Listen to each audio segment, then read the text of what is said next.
You mentioned depression earlier, and you had Yeah. some thoughts on that, and maybe just overall thoughts on how we perceive this idea of depression, and then also maybe how it relates to things in the book. Yeah. I do have this love-hate with the world of personal development and leadership and self-help, because a lot of people take a hammer-nail approach to things. It's the cure-all. I don't think that the alter ego is a cure-all. It's an amazing tool to help you develop, a new identity, play with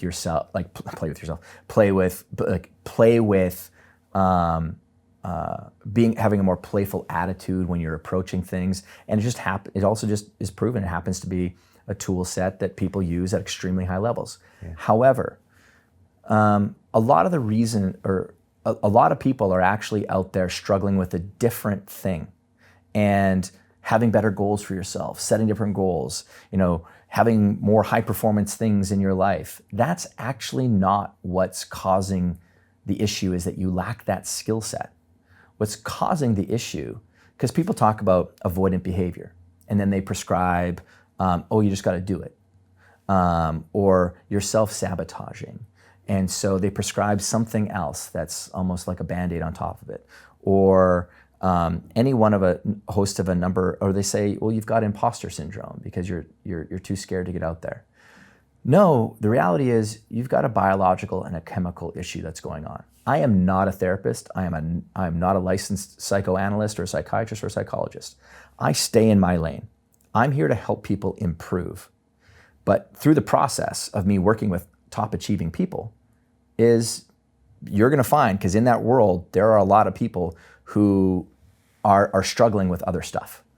Could be traumas from the past. There's a lot of us that are out there, and everyone's had a trauma.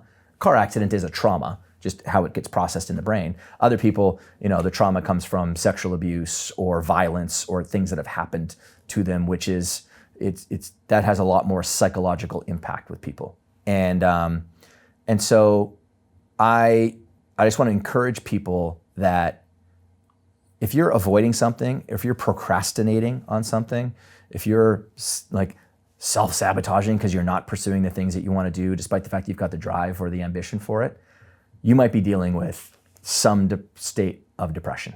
Could be mild, could be very extreme. And you going out to another event to help try and solve that, bring in more information in your head and acquire more knowledge, still isn't going to change the fact that you've got some chemical disorder going on. The one thing I want to help people with this is get them to see that you are not depressed, meaning that, don't take it on as your identity. Right. Because if you have a broken arm, you've got a broken arm. You don't say, I am broken arm. Right? I don't say, I am broken arm. Yeah. Some people, some of us, have got maybe a broken or an ill brain. And I am not depressed. I am someone who deals with the effects of depression, or you are dealing with the effects of depression, but you aren't depressed. You're dealing, and again, because this thing rules a lot, it's a lot more difficult for people to understand. People understand a broken arm. They're like, oh, you got a broken arm. But the moment you start getting into a conversation around depression, I want to remove the stigma. Right. And so I'm a part of a lot of different groups trying to help break that and get out more leaders who talk about it more honestly. Because the moment we can remove that, we can help more people that come out of the military. We just talked about Remembrance Day earlier on. That's an important group that needs to get helped, or people who come out of terrible abuse as kids that even once you get them past the trauma, there's still effects of lingering depression that still sit there. And so I just want people to be a little bit kinder to themselves and not beat themselves up and say, oh, I'm just I'm not a hard worker, I guess. No, that's not it, dude. You might be just someone who's struggling with something that's very much a puppet master with the way that you do things. But talk about it as if it's a temporary thing, or not even that it's a temporary thing, because it is a disease or a disorder for people that some of us will have to just manage and work with all of our lives, right? And but there is a path forward with it, even if you're in the darkest places of it. Because I've been there. Like I said, I battled suicide. 5 different attempts, in my teens and 20s. Teens and 20s. Huh? And like I know what that's like when you take bottles of pills and you're sitting on a gurney in a hospital and you're choking down charcoal, because charcoal is what you take. That's what they give you to, discount the effects of that. Yeah. And that's a pretty, again, I know what that's like. I know what that experience, I'll never forget that experience of sitting on that, trying to choke down a cup of black charcoal to soak up all of that stuff, and how extraordinarily difficult that is.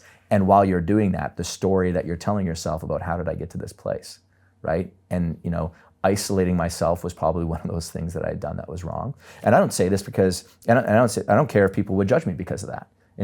I've had lots of different successes in life. I probably would have had way more successes if I had the chance to be mentally healthy throughout my entire life. But I did, I'm proud of the fact that I did a lot of things, despite the fact that those things tried to get in my way. And that's also why I got into the world of mental game stuff, because I needed it for me. Right. And then I just became really good at just in the pursuit of wanting the science behind things.